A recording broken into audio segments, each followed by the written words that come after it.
Hi, everybody. This is Silvio Canto in Dallas, Texas.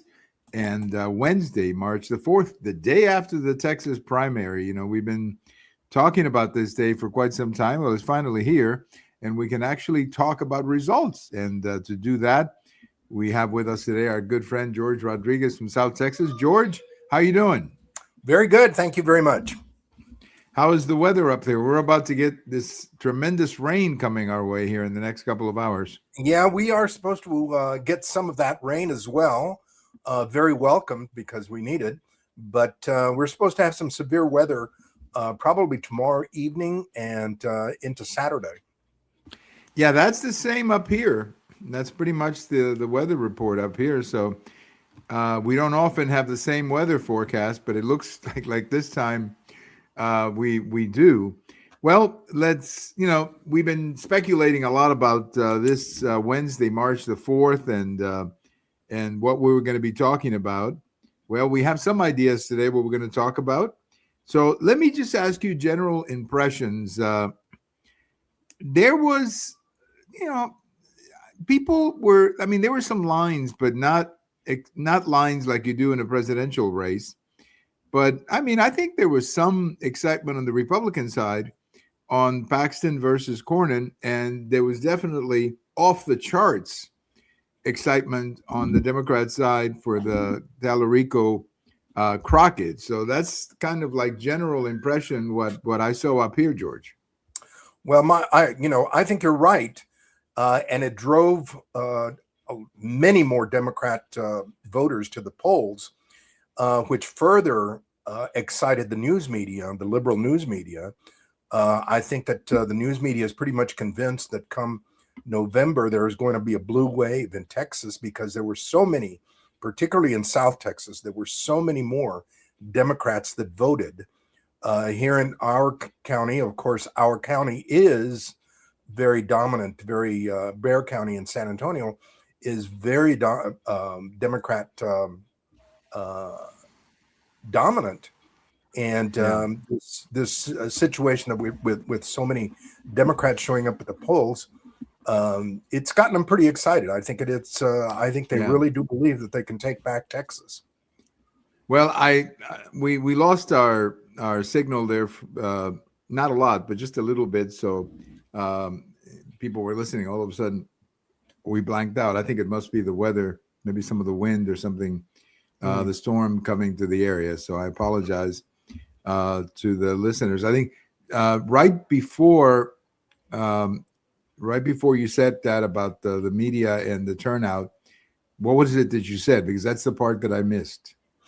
I said that I think that there's a lot of positive anticipation by Democrats at this point that they think that they can still turn Texas blue. I think that just the turnout is giving them a lot of hope. Now, the turnout, if you look at the numbers, there were about 2 million votes between Tallarico and Crockett, and that's roughly what there was between Paxton, Cornyn, and Hunt. So I don't know in previous elections how Republicans turn out in these primaries, because we've never really had a primary quite like this one before on the Democrat side. I cannot remember the last time that there was this kind of excitement on the Democrat side. I really can't. And as far as the Republicans, you got to go back to 2012 and Ted Cruz and Yarborough the last time. So we don't, as much as people were saying that Paxton and Cornyn, I don't know how many people actually got excited. Based on the numbers, it looks like some did. But there are probably at least 3 more million Republicans who are going to show up to vote in November, who didn't show up in the early primaries or in the early vote. Because I checked the last time that we had a statewide election, that would have been 24, that Senator Cruz got almost 5 million votes. So there's a lot of Republicans who are, if they were to show up, that would make that would make it easy for a Republican to win. Again, I'm just speculating. I don't know if they're going to show up, but they have in the past, George. Yeah. Well, I certainly am hoping that they do. I think they will, but I'm hoping that they do. I think Tellerico, now that he is the nominee for the Democrats in the Senate race, I believe that he is their strongest candidate, but he is also the most dangerous. I mean, he wraps himself around the Bible. He wraps himself around the flag. He is very, very. He really sells himself as being a moderate and justifies a lot of the policies that the Democrats live off of. Justifies them biblically, and I think that this guy's dangerous. Yeah, I think he's that's going to backfire on him. No, I think so, because some of it is just ridiculous. Like it's one thing to talk about how Jesus taught us to love each other. That's fine. I think we can all agree on that. But I'm not sure that references to abortion and gay marriage and trans people are in the Bible. And I think if you stretch it to those levels, that may work in a Texas primary, or in a Democrat primary, or perhaps in a state election, a state district election. But I think when you take it to the general public, particularly a state as conservative as Texas, I don't think that's going to play well. I mean, some of the quotes I've seen from this guy are pretty interesting, like the one that says trans people need abortions too. I mean that's ridiculous. I mean, that's not even politics. That's called pandering. That's called pandering, So you're right. I mean, he could either, Tellerico could end up being another Beto O'Rourke, in the sense that he makes it very competitive, like Beto O'Rourke did. Or he could end up just fizzling completely, just blowing up and being defeated by 5 to 10 points, maybe 10 points, George. So I got to see this guy. I'll be honest with you. I cannot really figure him out.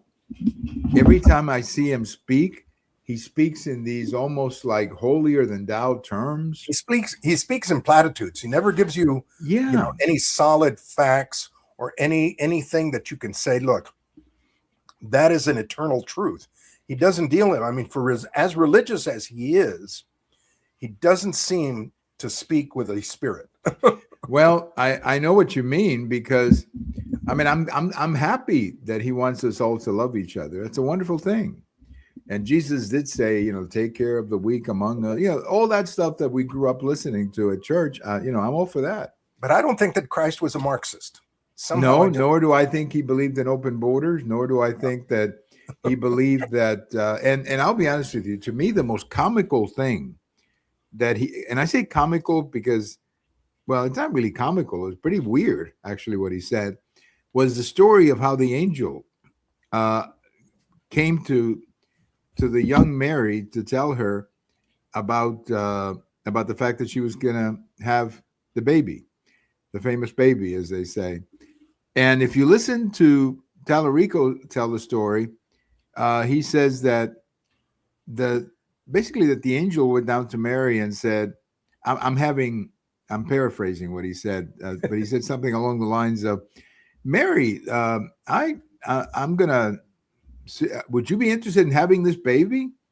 Okay, you don't have to. You don't have to, because you have reproductive rights, so you don't have to. I'm being facetious, obviously, but that's a story that if the opposition, if whoever the Republican candidate is, really hits him on that, and starts running ads about God being binary, whatever, and that kind of stuff just doesn't play well in Texas. I don't see it. But speaking of the Republican candidate, that's another one altogether.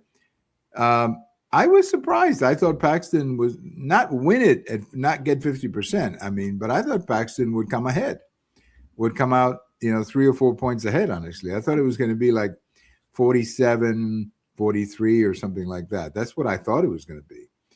but it ended up being Paxton is actually ahead. I mean, Cornyn, with I just checked the number, with 98% of the vote, he's ahead by 28,000 votes. So I don't think the numbers are there for Paxton to close that.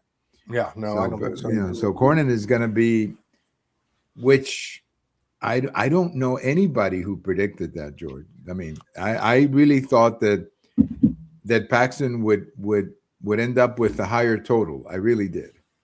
I agree with you. I mean, I definitely thought that Paxton was going to be the favorite. Well, he was the favorite from what I could tell. I definitely think that he was the person who was going to win. But no, it surprised me, and it's really, really very, very interesting how this is all playing out, because there were a couple of other surprises. For example, the Attorney General run. I thought one of Paxton's lieutenants, Aaron Wright, would win that one, and he came out third, a distant third. And we have a runoff between Chip Roy, former congressman here in San Antonio, and Mays Middleton, who is out of Dallas, who has never tried a case in his life in court, but has tons of money. And, that surprised me completely, because I didn't think that Mays Middleton would come close. But between Cornyn and Mays Middleton, I am very, very surprised. I'm very, very surprised. Yeah, you mean those two results? Yeah, those two results. Yes. Yeah. I was expecting Chip Roy. I mean, in the interest of full disclosure, I voted for Chip Roy, so I was expecting him to win this thing. If I even thought he would actually get the 50% mark. Yeah, I did too. Maybe I was too optimistic, but anyway, that should be an interesting campaign. But here's the part that I think the next drama in the Cornyn Paxton episode is what is going to happen with President Trump. President Trump just made an announcement today, that this is the day after the primary, that he's going to be endorsing very soon. And he's also basically encouraging the other person to get out of the race. He's basically saying, you got to get out. We don't need this divisive campaign. Actually, I think President Trump is right about that. If he endorses one of the two, the other one should get out, just for the sake of, you don't want to have these two Republicans going at each other for the next 10 weeks while Tallarico is reading the Bible every other day. You don't want particularly that after he's endorsed somebody. I mean, you should take the hint at that point.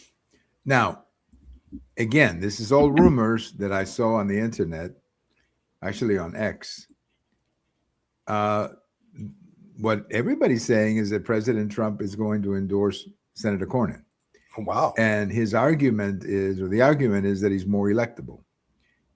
They're both electable, but Cornyn is safer. It's a safer choice. Now, I actually agree with that, especially if Tallarico is the opponent. Crockett was different, because Crockett was such a, I could beat Crockett. Yeah, she was not a very good candidate. But Tallarico is going to get a lot of media. Remember Beto, how Beto became the darling of the media? This is going to be 10 times worse. Okay? I mean, this is going to be 10 times worse. So, but my question to you, knowing maybe knowing the people here in Texas better than I do, what would be the reaction of the Ken Paxton people if all of a sudden President Trump said, "I'm endorsing Cornyn, Ken, and I want you to drop out"? What do you think is going to happen? Well, I think there's going to be quite a bit of shock, maybe even some anger. I think that let's face it, Paxton is the MAGA choice, and he is the one that has brought the red meat, and it is the red meat diehard Trump folks who will die on that hill if necessary. However, if Trump says, I'm going with Cornyn, I think it will be a real shock to them. I think it may disappoint. Well, it will disappoint them. But I think that would be, the right thing to do. I think that you do not need a fight. You do not need a bloody battle. From what I understand, last night there were already some the Castro twins here in San Antonio and a few others were already making light of the situation, saying that they would stand next to a Christian Democrat than an adulterous Republican. Right. That's pretty strong language, and hopefully, we can the Republican Party can avoid that kind of a campaign. I think that there will be some disappointment. There will be disappointment, but I think but it's the right thing to do. It's the necessary thing to right. do. It reminds me, you probably heard this. William F. Buckley, the famous TV host and author and the great conservative, as they used to call him, Firing Line. Remember that show? Yep. One time, for a little while. Did you? Well, one time they asked Mr. Buckley, who should we vote for? And he said, find the most conservative candidate who can win. Exactly. No, it's not so much a question of purity. It's a question of who can win. Who can win. And because, you can be as pure as you want to, but if you're not in power, what does it value? That's so right. My guess, this is how I think a conversation, I'm guessing this, but this is how I think a conversation between President Trump and Ken Paxton would go. It'll go something like this. Hey, Ken, you're a great guy. I love you. But I got to go with John here. But I got some plans for you, Ken. You're a very devoted follower, and I've got some plans for you. And I'm sure the plans will be a role in his administration or perhaps even something bigger than that.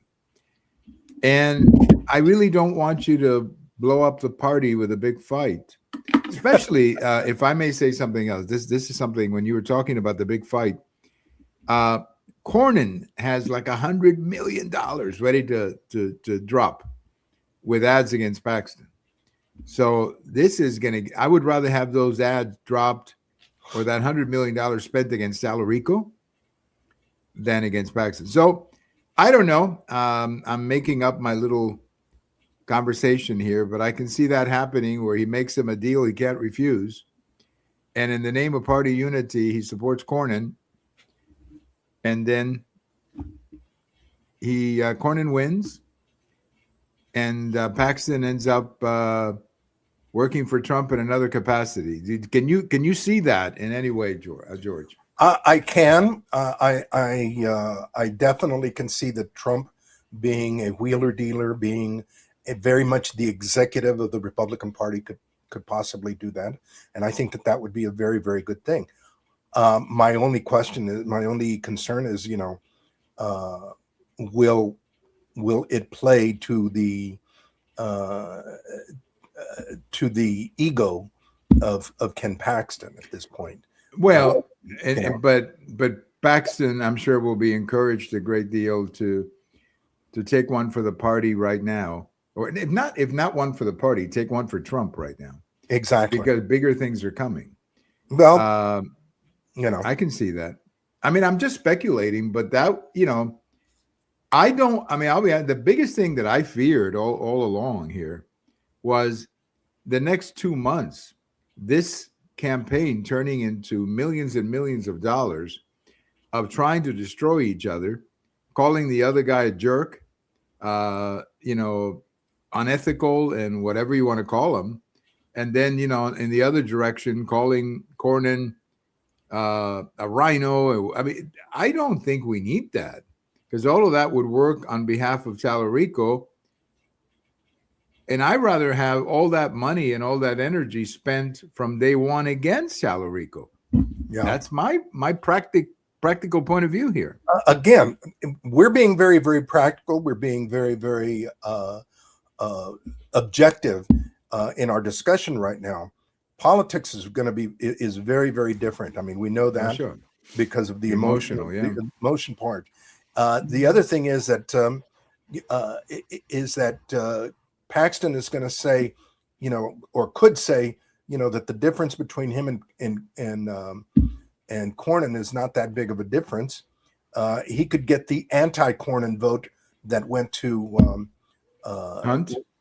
Hunt. Then went to Hunt and beat Cornyn. But then again, the issue is, can you beat Tallarico?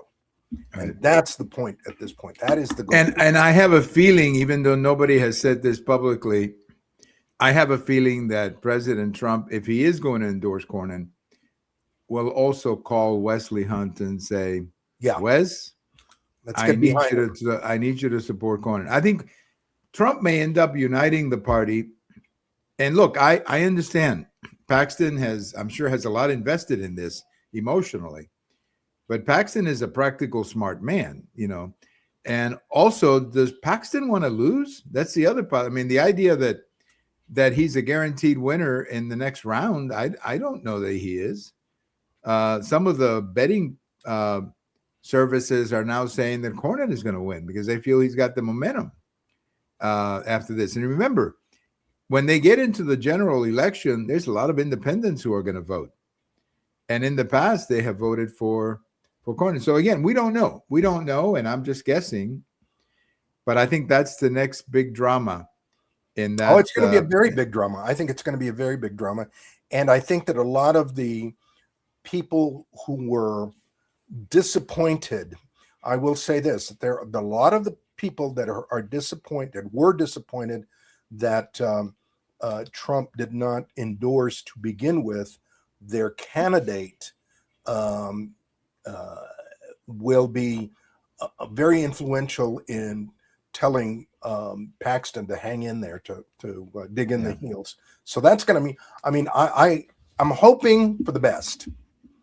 I'm hoping for the best because this race has a potential of, and we talked about this. We have been talking about this for over a year. This race would have the potential to tear up the party. Oh yeah, I mean, and ugly too. This is ugly stuff. This is really ugly stuff that would end up turning. Now, how ugly the Democrats, had a little problem there at the end, with some counties that couldn't count their votes. But if you look at the division of votes in the Democrat Party, it was white for Tallarico, and it was black for Crockett, and I guess Hispanics, a little bit of both, I guess, from what I can tell. But man, she was getting like 80% of the black vote in some of those districts. I mean, Tallarico doesn't seem to have a lot of appeal to blacks here in Texas. Do you get that feeling? Yeah, and I think a lot of it is due to her personality, her campaign style.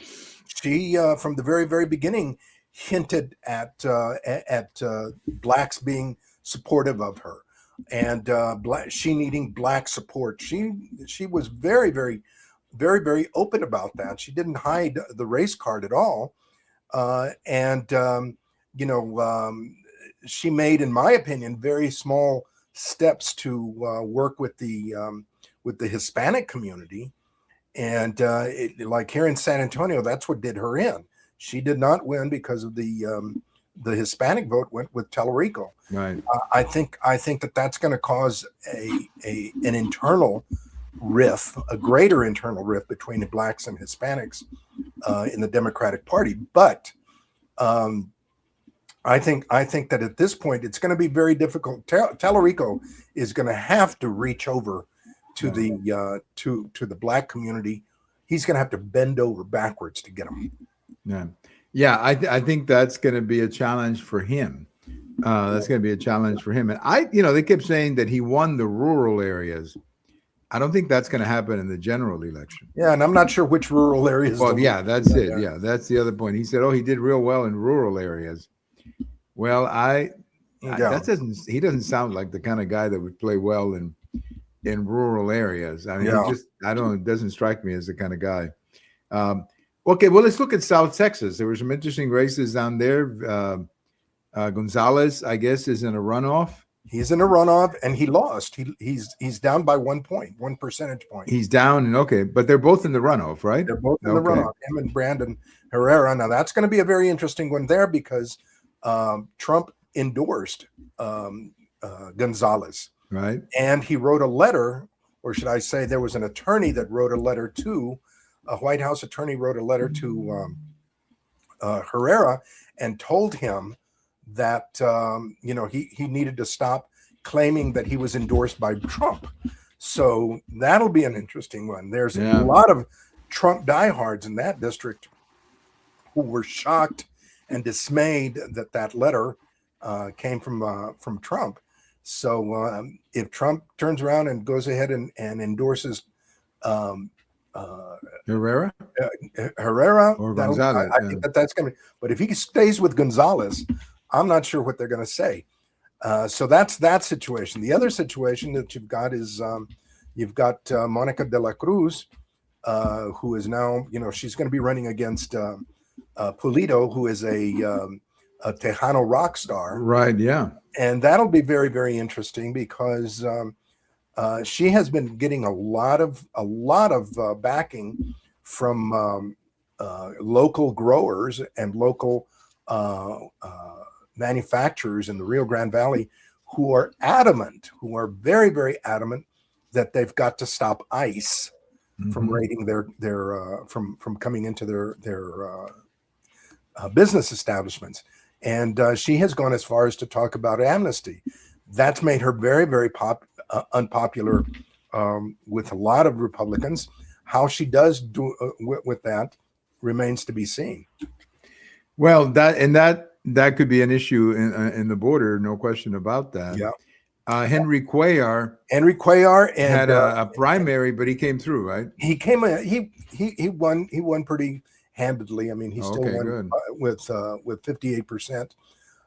But he's going to be facing Tano Tijerina, right? The newly converted Republican, who was a judge, right? A judge, if I remember. Yeah, you remember telling me that. And who is very charismatic. To be honest with you, I think Tano's going to beat him. Yeah. I think Tano's going to beat him. So this could be the year of the end of Cuellar. I definitely think so. And then up in some other highlights of the primary night, our old friend Al Green. He's gone. He's gone. So I guess he's not going to be.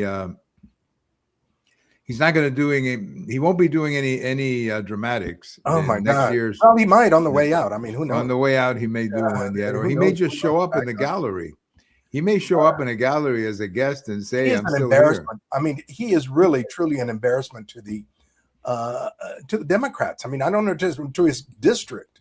I don't know how you can justify that kind of behavior and say that this is someone who is representing you in the halls of Congress. Oh yeah, I mean, I agree with you. I totally agree with you. And then, of course, Mark Teixeira, the first baseman for the Texas Rangers, who ended up. They keep showing him with pictures of the Yankees, but in fact, he came up with the Rangers. Yeah, he came, but that's okay. That's the way baseball. And Mark is another good example that he was from the very beginning. He was supported by Trump. He was supported by several members of Congress, the congressional leadership. He had a ton of folks behind him. Yet there were 12 people running against him, 12 candidates running against him, many of whom used AI photographs to show themselves next to Trump, even though they'd never met him. I mean, it was really, really interesting how some of these characters tried to play themselves up.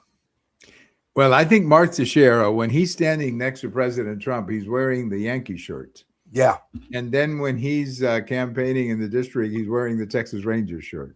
Well, yeah. I mean, I think you gotta cut him a little slack on that. Yeah. I mean, Trump is a big Yankee fan, so you got to cut him a little slack on that. Anything else in the state? I mean, I was looking at the other races. I don't think there were any big shocks or surprises. It seemed like everything else went down pretty much as expected. Yeah, it was pretty much. I mean, we expected. I think overall we expected what happened. I think that the surprises that we've got is how it happened. Right. But that's it.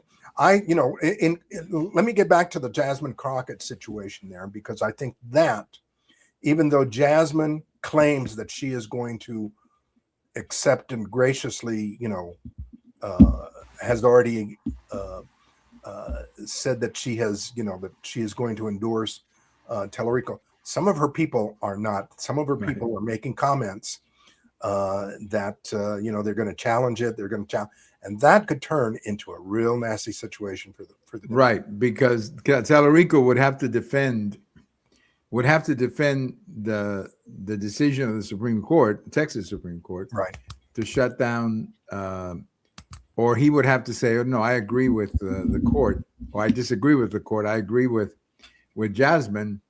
But if he does that, you're right. This thing could drag on. I mean, you could conceivably have another election. They could get that crazy, where they could actually have, "Hey, you got to do another election." But I never really understood what happened there. I mean, I was watching the news, or keeping tabs of the news on my iPhone around 7 o'clock or so. And I hear the story that all of these precincts in Dallas were turning people away, and they were going to other districts, and there was mass confusion. And I said, what could possibly go wrong? I mean, how did that happen? So you and I were talking earlier, and you were saying that nothing actually went wrong. It's just that people went to the wrong place. Exactly. Right? What had happened was, as you recall, we had a redistricting in the state, as you recall. And so consequently, in some places like Dallas and San Antonio, some of the big areas, big urban areas, precincts were moved.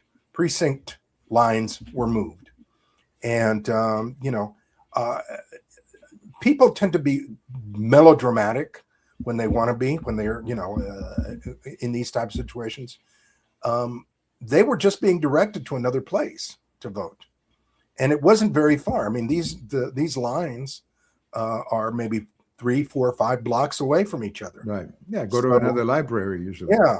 So I'm not sure what the problem was, other than they wanted to be melodramatic and they wanted to scream racism. So that's that too. But one of the things that happens in Texas, because I have to confess that the first time that I voted online, which is not online, but I mean in person, voted early. The first time that I voted early was in 1990. I voted in person in 1988, and the lines were very long on election day. I said, I'm not doing this again. So I've been voting early pretty much since 1990. So that's what, 35 years or whatever, 36 years. And one of the confusing things that it takes people a little bit to get used to is that early voting, you can go anywhere you want to go. Exactly. That's right. Yeah. You can just go wherever. In fact, one time I voted early at Brookhaven College because I was.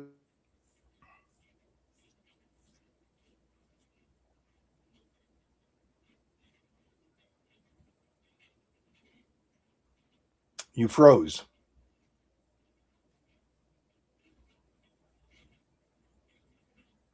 Was in that direction. Problem here. Let's. I think we're back. We're back now. You can see each other, right? Yeah. I don't know what's going on. I think it's the weather.